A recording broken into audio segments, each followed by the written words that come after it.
ആൻസൈറ്റിയാണ് അല്ലെങ്കിൽ മനസ്സിന് ഭയങ്കര വിഷമമുള്ള ആളുകൾ നമ്മുടെ ഇടയിലൊക്കെ ഒത്തിരി ഉണ്ട്. പലരും ചിന്തിക്കുന്നത് മറ്റുള്ളവർ എന്നെക്കുറിച്ച് എന്താണ് ചിന്തിക്കുന്നത് എന്ന് ചിന്തിച്ചിട്ടുള്ള ഒരു വിഷമങ്ങളുണ്ടാവും, അല്ലെങ്കിൽ നടക്കാത്ത കാര്യങ്ങളെക്കുറിച്ച് ഓവർ തിങ്ക് ചെയ്തിട്ടുള്ള വിഷമങ്ങളുണ്ടാവും. അങ്ങനെ പല തരത്തിലുള്ള മാനസികമായിട്ടുള്ള പ്രശ്നങ്ങളടങ്ങിയ ധാരാളം ആളുകൾ നമ്മുടെ ഇടയിലുണ്ട്. നമ്മൾ മനസ്സിലാക്കേണ്ട ആദ്യത്തെ കാര്യം, അല്ലെങ്കിൽ പ്രധാന സത്യം എന്ന് പറഞ്ഞു കഴിഞ്ഞാൽ 95 മുതൽ 98% ആളുകളും ബിസിയാണ്. അവർ നമ്മുടെ കാര്യത്തിൽ പെർമനന്റ് ആയിട്ട് ഒരു ശ്രദ്ധയില്ലാത്ത ആളുകളാണെന്ന് ആദ്യം മനസ്സിലാക്കുക. അതുപോലെ തന്നെ നിങ്ങളിങ്ങനെ ആലോചിച്ച് കൂട്ടുന്ന 95 മുതൽ 98% കാര്യങ്ങൾ നടക്കില്ല. അതൊക്കെ നമ്മുടെ മനസ്സിലുള്ള ഒരു തോന്നലുകൾ മാത്രമാണ്. നിങ്ങളൊന്ന് ആലോചിച്ച് നോക്കിയേ, ഇതിനു മുമ്പ് ഞങ്ങൾ എന്തൊക്കെ ആലോചിച്ച് കൂട്ടിയിട്ടുണ്ടോ, അതെല്ലാം നടന്നിട്ടുണ്ടോ? ഇല്ല. ഇപ്പൊ നിങ്ങളുടെ വാല്യൂ നിങ്ങൾ തന്നെ കുറയ്ക്കുന്നു.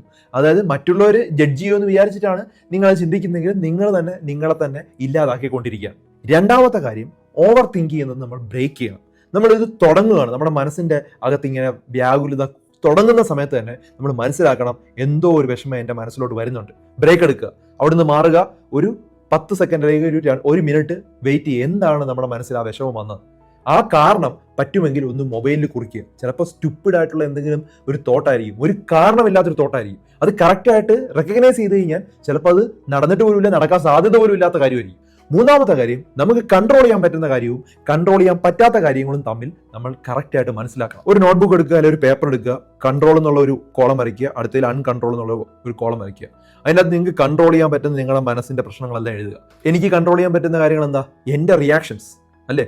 എൻ്റെ ഒരു പ്രവർത്തനം എനിക്ക് കൺട്രോൾ ചെയ്യാനായിട്ട് പറ്റും, അല്ലെങ്കിൽ എൻ്റെ ആക്ഷൻസ് എനിക്ക് കൺട്രോൾ ചെയ്യാനായിട്ട് പറ്റും, അല്ലെങ്കിൽ ഞാൻ എന്താണ് ചിന്തിക്കുന്നത് എന്ന് എനിക്ക് കൺട്രോൾ ചെയ്യാൻ പറ്റും, എൻ്റെ ഗ്രോത്ത് എനിക്ക് കൺട്രോൾ ചെയ്യാൻ പറ്റും. പക്ഷെ എനിക്ക് കൺട്രോൾ ചെയ്യാൻ പറ്റാത്ത എന്തൊക്കെയാണ്?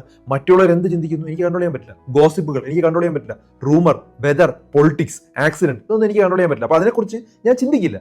ഡീപ് ബ്രീത്തിങ് എക്സസൈസ് ഇമ്പോർട്ടൻ്റ് ആണ്. ഞാൻ എപ്പോഴും പറയുന്നതാണ് 4-7-8 എന്നുള്ളൊരു മെത്തേഡ്. നമുക്ക് ആൻസൈറ്റി തുടങ്ങുന്നു, തെറ്റായിട്ടുള്ള ഒരു ചിന്ത മനസ്സിൽ വരുമ്പം കണ്ണടയ്ക്കുക, നമ്മൾ 4 സെക്കൻഡ് ഡീപ്പായിട്ട് ബ്രീത്ത് ചെയ്യുക അകത്തോട്ട്. അതിനുശേഷം 7 സെക്കൻഡ് അല്ലെങ്കിൽ 6 സെക്കൻഡ് ഹോൾഡ് ചെയ്യുക, ബ്രെത്ത് ഹോൾഡ് ചെയ്ത് പിടിക്കുക. എന്നിട്ട് വാ വഴി 8 സെക്കൻഡ് എടുത്ത് പതുക്കെ പുറത്തോട്ട് കളയുക. നിങ്ങളുടെ ഹാർട്ട് റേറ്റ് നോർമലാവും, നിങ്ങളുടെ മനസ്സിലുള്ള ആ തോട്ട്സ് എല്ലാം പുറത്തു പോവും, നമ്മുടെ ആ മനസ്സിൻ്റെ വ്യാകുലതകളെല്ലാം കുറഞ്ഞ് ഇല്ലാതാവും. വളരെ എഫക്റ്റീവ് ആയിട്ടുള്ള ഒരു മാർഗ്ഗമാണ്.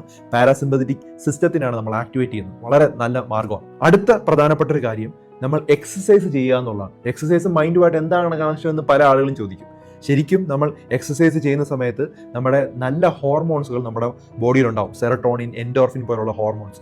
അത് നമ്മുടെ മാനസിക സമ്മർദ്ദം കൺട്രോൾ ചെയ്യാനും അതുപോലെ സെൽഫ് ലവ്, നമ്മുടെ സ്വന്തമായിട്ട് നമുക്ക് കുറച്ചുകൂടെ സ്നേഹം ഉണ്ടാവാനൊക്കെ ഹെൽപ്പ് ചെയ്യുന്ന ഒരു കാര്യമാണ്. അപ്പോൾ ഇത് മനസ്സിലായല്ലോ. ഇപ്പോൾ ധാരാളം ആളുകളുടെ അറിവിലേക്ക് ഷെയർ ചെയ്ത് കൊടുക്കുക.